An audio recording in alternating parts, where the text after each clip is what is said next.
یہ ضرور کہیں گے کہ گولڈن چانس مس کر دیا اس نے، چانس مس کیا ہے، یہ تو اللہ کی رحمت کا موقع تھا۔ حضرت سیدہ عائشہ صدیقہ رضی اللہ تعالی عنہا ارشاد فرماتی ہیں کہ شعبان کی 15ویں رات تھی، یعنی شب برات کی رات۔ فرماتی ہیں شعبان کی 15ویں رات تھی، میں نے اچانک نظر ڈالی تو حضور میرے بستر میں تھے، پھر میری نظر پڑی تو حضور نہیں تھے۔ میرے دل میں گمان آیا، خیال آیا کہ شاید کسی اور زوجہ کی طرف حضور کا میلانے تباہ ہو گیا ہو، وہاں تشریف لے گئے ہوں۔ فرماتی میں اٹھی باہر گئی تو نبی کریم علیہ السلام جنت البقیع میں تھے، قریب ایک جگہ پہ حضور دعائیں مانگ رہے تھے۔ فرماتے میں گیا تو حضور فرمانے لگے ابو بکر کی بیٹی تو نے کیا گمان کیا کہ اللہ کا رسول تیری حق تلفی کرے گا؟ عرض کی حضور آپ مالک ہیں، کہیں اور جانا چاہیں تو میری طرف سے پابندی نہیں۔ کہتی ہے وہاں کھڑے کھڑے میرے رسول کریم نے بیان فرمایا، یہ ترمذی کے لفظ ہیں۔ حضور نے فرمایا عائشہ یہ شعبان کی 15ویں رات ہے، مدینے میں سب سے زیادہ بکریاں بنو کلب کا قبیلہ پالتا تھا۔ فرمایا آج کی رات بنو کلب کے قبیلے کی بکریوں کی تعداد کے مطابق اللہ میری امت کے لوگوں کی بخشش فرما دے گا۔ یہ وہ رات ہے۔ جناب عائشہ صدیقہ رضی اللہ تعالیٰ عنہ نے بات رات کو سنی تنہائی میں نبی پاک سے، رات کو تنہائی میں حضور سے سنی، سویرے جناب عائشہ نے کل امت کو بتائی۔ اگر یہ بات اہمیت والی نہ ہوتی تو بی بی صاحبہ آگے روایت کرتی، یہ کتابوں میں آتی، یہ لوگوں کو بتاتی۔ حضرت عائشہ نے روایت کیا اور مولا علی شیر خدا نے تو کھل کے کہا، ابن ماجہ میں حضرت علی سے پیار کرنے والوں کے لیے الگ عنوان، مولا علی نے کھل کے فرمایا شعبان کی 15ویں رات کو رات عبادت کرنا اور سویرے روزہ رکھنا۔ حضرت علی کا لفظ بائی نہیں سیاستہ میں، رات کو عبادت کرنا، دن کو روزہ رکھنا۔ ویسے تو رب کریم ہر روز تہجد کے وقت پہلے آسمان پر نزول اجلال فرماتا ہے اور لوگوں کو فرماتا ہے کوئی بخشش مانگنے والا؟ اور فرمایا ہر روز تہجد کے وقت یہ اعلان ہوتا ہے، پر شب برات کو نا شروع رات سے یہ اعلان شروع ہو جاتا ہے۔ ادھر دیکھو میری طرف، مغرب سے اعلان شروع ہو جائے گا۔ اللہ کرے آپ کو سمجھ آئے، اللہ کرے آپ کو۔ اور بھائی یہاں باہر لوٹ سیل لگ جائے، یہاں ابھی سیل لگ جائے، 5000 والا جوڑا 1500 میں، تو رش ختم ہوگا؟ اور بھائی اگر یہ لگ جائے، چلو یہ تو دور کی بات ہے نا، ہم تو لنگر والے لوگ ہیں، اگر لنگر کا اعلان ہو جائے کہ بڑا تگڑا ہے، بڑا تگڑا، ہمارے ہاں تو شادی کی روٹی کھلتی ہے تو لوگ آخری روٹی سمجھ کے کھاتے ہیں، تو شاید اللہ ماشاءاللہ یہ آخری ہے، اس کے بعد نہ ملے گی۔ جب اعلان ہوتا ہے اور دعوت ہوتی ہے کہ کھلا ہے جی کھاؤ، کیا حشر ہوتا ہے، کیا انداز ہے۔ مولا علی شیر خدا حدیث روایت کرتے ہیں، رنگ کیا ہے؟ فرمایا باقی راتوں میں نا تھوڑا سا پیکج ہوتا ہے، تھوڑا سا، آخری حصے میں رات کے شب برات کو نا رات چڑھتے ہی اللہ پہلے آسمان پر جو اس کی شان کے لائق ہے نزول جلال فرماتا ہے، اور پہلا جملہ یہ فرماتا ہے کوئی معافی مانگنے والا؟ اللہ کرے آپ کو سمجھ آئے، یعنی معافی دینے والا کہہ رہا ہے چلو آؤ ادھر، آؤ ذرا معافی مانگو، میں معاف کرنے آیا ہوں، مانگو معافی۔ ہے کوئی معافی مانگنے والا؟ معاف کر دیں گے۔ اور آپ فرماتے ہیں ہے کوئی رزق مانگنے والا؟ وہ جو بڑی درخواستیں دیتے پھرتے ہیں نا مختلف اداروں میں، وہ ایک درخواست نا کل شب برات والی رات بھی دیں۔ اللہ کرے آپ کو سمجھ آئے۔ وہ جو کہتے ہیں نا بڑی بڑی کمپنیوں میں نے اپلیکیشن جمع کرائی ہے تو کہیں کام نہیں بن رہا تو نسخہ دے رہا ہوں، ایک ایپلیکیشن کل رات بھی جمع کراؤ انشاءاللہ کام بن جائے گا۔ اور میں نہیں کہہ رہا، مولا علی شیر خدا فرما رہے ہیں، اور وہ خود نہیں فرما رہے، وہ نبی پاک کا فرمان نقل کر رہے ہیں، اور وہ رسول اللہ صلی اللہ علیہ وسلم کی بات نہیں بیان کر رہے۔ وہ کہتے ہیں رب فرماتا ہے کوئی روزی مانگنے والا؟ سارے سیٹھوں، نوابوں، جاگیرداروں کے پاس جا جا کے تھک گئے ہو، ایک دن میرے کہنے پر، ایک رات، ایک دیہڑی ذرا شب برات والی لگا کے تو دیکھو، پر شرط یہ ہے کہ یقین کامل ہو، ارادہ یہ، مطلب اللہ معاف کرے آپ نے ناراض نہیں ہونا، لیکن وہ ماحول اس طرح کا ہے کہ شب برات کو ایک دو ساتھی کو کہا رات کو عبادت کر کہتے جی وہ تو ٹھیک ہے پر سویرے چھٹی نہیں، کام کرنا ہے۔ یعنی رب کہہ رہا ہے کہ تو آ جا شب برات کی رات، جو مانگے گا وہ تجھے، لیکن یہ ادھر نہیں توجہ کر رہا، یہ کہتا ہے سویرے 10 بجے دکان نہ کھلی تو مشکل ہو جائے گی، دفتر نہ گیا تو حالات آپ دیکھیں ذرا۔ اب جب یقین اس طرح کا ہو تو پھر تو بھائی ساری زندگی اداروں میں درخواستیں دینی ہیں، پھر آپ جیسا آپ کا مزاج ہوگا، اللہ تعالیٰ تو بندے کے گمان کے قریب ہے. تو میرے رسول پاک علیہ السلام نے ہمیں یہ میسج دیا، پیغام دیا، فرمایا اس رات جو اولاد مانگے گا رب اسے بھی عطا فرمائے گا. اس رات جو اللہ سے بخشش مانگے گا اللہ اسے بھی دے گا. اس رات جو رب کریم سے عزت مانگے گا اللہ اسے بھی عطا کرے گا. شارحین نے لکھا اس رات جو رب سے پردہ پوشی مانگے گا اللہ اسے پردہ پوشی بھی عطا کرے گا. جو جنت کا سوالی ہوگا رب اپنے فضل سے عطا فرمائے گا. کوشش فرمائے. 10 محرم کو ہمارے ہاں لوگ جاتے ہیں قبرستان. وہ کسی حدیث سے ثابت نہیں، میں منع نہیں کر رہا، جائیں 9 محرم کو جائیں، 10 کو جائیں، 11 کو جائیں، 8 کو جائیں، سفر میں جائیں، ربیع الاول میں جائیں، قبرستان میں جب بھی جائیں منع نہیں ہے. لیکن شب برات والی رات تو خود رسول کریم گئے ہیں نا قبرستان. اب جو بات میں نے سمجھانی ہے اس کو سمجھیں. نبی پاک کی والدہ کا مزار نہیں ہے وہاں جنت البقیع میں. حضور کے کو بھائی بہن حضور کیا کرنے گئے؟ امت کی بخشش کے لیے گئے. شب برات کی رات لالچی نہ بنے کہ صرف میں نے اپنے لیے روزی مانگنی ہے، کل امت کے لیے مانگے رب کریم سے. مانگے اپنے بھائی کے لیے، مانگے اپنی بہن کے لیے، مانگے اپنے بیٹے کے لیے، مانگے اپنی بیٹی کے لیے، مانگے اللہ کریم سے. یہ مانگنے کی رات ہے. پچھلی راتی رحمت رب دی کرے بلند آوازہ، بخشش منگن واریاں کارن کھلا جے دروازہ. آئیں اللہ کی بارگاہ میں اس رات کو کھل کے دعا مانگیں. قبرستانوں میں نا کچھ قبریں ایسی ہیں کہ جو بتاتی ہیں کہ سالوں بیت گئے ہیں کوئی آیا نہیں. کچھ قبریں بتاتی ہیں. اور کچھ بڑے قبرستان بڑے شہروں میں ایسے بھی ہیں کہ جن کا گورکن کہتا ہے کہ مجھے کمیٹی نے کہہ دیا ہے جہاں 4-5 سال کوئی نہ آئے وہاں نئی قبر بنا دیا کرو. وہاں نئی قبر بن جاتی ہے معاذ اللہ. او بھائی کچھ ہیں ایسے، کچھ ہیں. یہ جائیں نا اکبر بادشاہ یہاں لیٹا ہے لاہور میں تو شعر لکھا ہوا ہے، بر مزارے ماں غریباں نے گلے پروانہ سوزز نے صدائے بلبلے.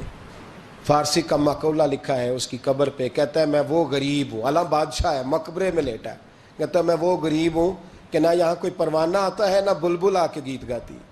کوئی آتا ہی نہیں، کوئی فاتحہ نہیں پڑھتا، کوئی فاتحہ نہیں پڑھتا. او بھائی کئی قبریں ایسی ہیں جن پہ سالوں بیت گئے کوئی لوٹا نہیں. اور مشکات میں حدیث ہے میرے نبی کریم علیہ السلام نے فرمایا جو قبر میں ہوتا ہے وہ تو اس آدمی کی طرح ہے جو دریا میں ڈوب رہا ہے اور وہ انتظار کر رہا ہے کہ میرا بیٹا میرے لیے دعا مانگے، میری بیٹی دعا مانگے. پر بیٹے کو تو 27 سال ہو گئے، ملک سے باہر ہے. کاغذ بنے گے تو ابے کی قبر پہ آئے گا نا، اس کے تو کاغذات ہی نہیں مکمل ہو رہے. وہ بیٹے کو تو مشکل ہے بڑی، وہ تو کاغذات نہیں بن رہے. وہ تو دولت کا مطالبہ پورا ہوگا تو جب ہی وہ کام ہوگا نا. انتظار ہو رہا ہے قبروں میں میرا بیٹا دعا کرے، میرا بھائی دعا کرے. اور اگر بچہ دفن ہے تو وہ کہتا ہے میری ماں دعا کرے، میرا باپ دعا کرے. کوشش کریں شب برات بعد از مغرب یہ رواج پیدا کریں. یہ رسول اللہ کا طریقہ ہے صلی اللہ علیہ وسلم. قبرستان میں جائیں اور جا کر کے وہاں اللہ تبارک و تعالیٰ سے دعا مانگیں کہ یا اللہ جو اس قبرستان میں لیٹے ہیں وہ بھی، اور جو آج تک کلمہ پڑھنے والے دنیا سے گئے وہ بھی، اور جو قیامت تک جائیں گے وہ بھی. اے اللہ تو سب کی بخشش فرما دے. اللہ کی رحمت کو محدود نہ کریں کہ صرف مجھے بخش دے، اسے کہیں یا اللہ کل کی بخشش فرما. ساری امت کے لیے دعا کریں. شب برات کی رات نفل پڑھیں. ہمارے ہاں محفل ہوتی ہے ہر سال الحمدللہ، بڑے شوق سے بڑا خوبصورت ہم اہتمام کرتے ہیں. لیکن میں اکثر دوستوں سے کہا کرتا ہوں کہ جن کو اکیلے میں نفل پڑھنے میں مزہ آئے وہ اکیلے میں پڑھیں. کتنی کھلی بات کر رہا ہوں. میں پابند نہیں کر رہا کہ آپ یہاں آئیں گے محفل میں آئیں گے ضروری ہے. بھئی آپ کو اکیلے میں مزہ آتا ہے نا. کچھ لوگ تنہائی میں ہو تو دل زیادہ لگتا ہے، وہ تنہائی میں کریں اللہ اللہ کوئی عرض نہیں. لیکن کچھ ایسے ہیں کہ نعت سنتے ہیں تو دل نرم ہوتا ہے، تقریر سنتے ہیں تو دل نرم ہوتا ہے. تو جن کا اس طرح نرم ہوتا ہے وہ مسجد میں آئے بات سنیں. کچھ کو سب کے بیچ بیٹھ کے رونا آتا ہے. حضرت سعدی شرازی فرمایا کرتے تھے کچھ لوگوں کے آنسو مجھے رلا جاتے ہیں. فرماتے ہیں کچھ کی آنکھیں دیکھ کے رو پڑتا ہوں، لہٰذا میں جب بھی ذکر کرتا ہوں محفلوں میں بیٹھ کے کرتا ہوں. تنہائیوں میں مجھ سے نہیں ہوتا. تو جس سے نہیں ہوتا وہ آئے نا، وہ مسجد میں آئے، رات عبادت کرے. کل مغرب سے پہلے کام سمیٹ لیں سارے، اور مغرب کے بعد یہ رات شروع ہوگی. مغرب کے بعد ایک چھٹی کر لو اللہ رسول کے لیے، کر لیں گے انشاءاللہ تعالی ایک چھٹی. اور توبہ کی رات ہے یہ، توبہ کرنی ہے. توبہ کس کو کہتے ہیں؟ توبہ کا معنی ہے پچھلے گناہ پر پچھتانا، شرمسار ہونا. کہتے نہیں اے کاش میں نہ کرتا. اور وہ لفظوں میں نہیں، جملوں میں نہیں، توبہ رٹی رٹائی نہیں، شرمسار ہونا اور آئندہ گناہ نہ کرنے کا پکا ارادہ کرنا، اس کا نام توبہ ہے. دیکھیں اللہ تعالیٰ فضل کرے، میں نے پچھلے سال کہا تھا پھر کہتا ہوں، مسجدوں سے نا شب برات کی رات، شب قدر کی رات چیخوں کی آوازیں آتی ہیں، لوگ اتنا روتے ہیں نا. رونا چاہیے، کم روتے ہیں زیادہ رونا چاہیے. لیکن سوال یہ ہے کہ اتنا زیادہ لوگ شب برات کی رات روتے ہیں، کیا پھر سویرے بددیانتی ختم ہو جاتی ہے؟ جو رات مسجد میں کھل کے رو کے آیا ہے اس کا پروگرام ہے نا کہ اب ملاوٹ کبھی نہیں کرے گا، اب گاہکوں سے جھوٹ کبھی نہیں بولے گا، اب وہ بددیانتی کا معاملہ کبھی نہیں کرے گا. لیکن رات روتا بھی رہے اور سویرے پروگرام یہ ہو کہ میں نے پھر لوگوں کو فریب دینا ہے، داؤ لگانا ہے، تو اس نے توبہ کیا رات کے، یہاں بس یہ ایکٹنگ کر کے لوٹ آیا ہے. یعنی بڑی سجا بنا کر کے سوار کر کے رات توبہ کی. کیا مطلب ہے توبہ کا؟ کہ توبہ آپ نے کی. حضرت حسن بصری سے کسی نے کہا توبہ کیا ہے؟ فرمانے لگے توبہ یہ ہے کہ جس گلی سے رب نے تجھے منع کیا ہے دوبارہ پھر تو اس گلی میں نظر نہ آئے، تو نظر ہی نہ آئے. اور جس جگہ جانے کا رب نے تجھے حکم دیا ہے پھر تو دوبارہ وہاں سے غیر حاضر نہ ہو. اگر یہ پروگرام ہی نہیں، ارادہ ہی نہیں. بچے ایک دو مجھے کہنے لگے کل حضرت صاحب توبہ کے موضوع پر ہم نے گفتگو کرنی ہے تو کوئی باب بتائے کہاں پہ ہے. کچھ بچے شاگرد ہیں، کچھ مسجدوں میں جمعہ پڑھاتے ہیں. ایک نے مجھ سے کہا، تو میں نے کہا بیٹے پہلے مسجد میں جاؤ، 2 نفل پڑھو، توبہ کرو، توبہ کا ارادہ بناؤ. یہ رسم نہیں ہے. وہ نعت خواں بھی تو توبہ کر لینا جو شب برات کے دن لوگوں کو توبہ کرانے آیا ہے اور 25,000 کا سودا کر کے آیا ہے. تو آج اس کام سے تو توبہ کرنا، یہ نوٹ پھکوانے سے تو توبہ کرنا. یہ رسم ہے. ساری رات توبہ توبہ توبہ توبہ، یہ کیا معنی ہے اس کا؟ کیا مطلب کریں؟ امام غزالی فرماتے ہیں کہ ایک آدمی بادشاہ کا گارڈ تھا، سپاہی تھا، اس کا پہرے دار تھا، نگرانی کرتا تھا، بڑی وفاداری سے نوکری کرتا رہا. بادشاہ نے اسے تنخواہ کے علاوہ بھی بڑا نوازا. اسے بادشاہ نے بڑے الاؤنسز دیے، بادشاہ نے بڑا کچھ دیا، مکان دیا. کچھ سالوں کے بعد بادشاہ کو پتا چلا کہ یہ میرے لیے نہیں آتا تھا، اس کی تو میری کنیز پر نظر تھی، اس نے تو رات کی ڈیوٹی اس لیے لگوائی تھی کہ کنیز پر نظر تھی. تو امام فرماتے ہیں کہ بتاؤ پھر وہ بادشاہ اس کے ساتھ کیا سلوک کرے گا؟ وہ کیا سلوک کرے گا؟ تو لوگ کہنے لگے حضور لگتا یہ ہے کہ وہ نا 4-5 حصوں میں کاٹ کے تو کتوں کے آگے پھینکے گا. آپ فرمانے لگے میرا رب تو بڑا ہی کریم ہے، وہ تو ایسے نہیں کرتا. لیکن بتلاؤ اگر اسے پتا چلے کہ یہ رسم کے لیے آیا ہے، اس کی تو نظر ہی مال پہ ہے، یہ تو سویرے بدلے گا نہیں، یہ تو دھوکہ دے رہا ہے، یہ تو توبہ کرنے آیا ہی نہیں، اس نے تو ڈھونگ رچایا ہے، اسے تو پہلے سے خبر ہے. تو پھر تم کیا امید رکھتے ہو؟ پھر کیا رویہ رکھتے ہو؟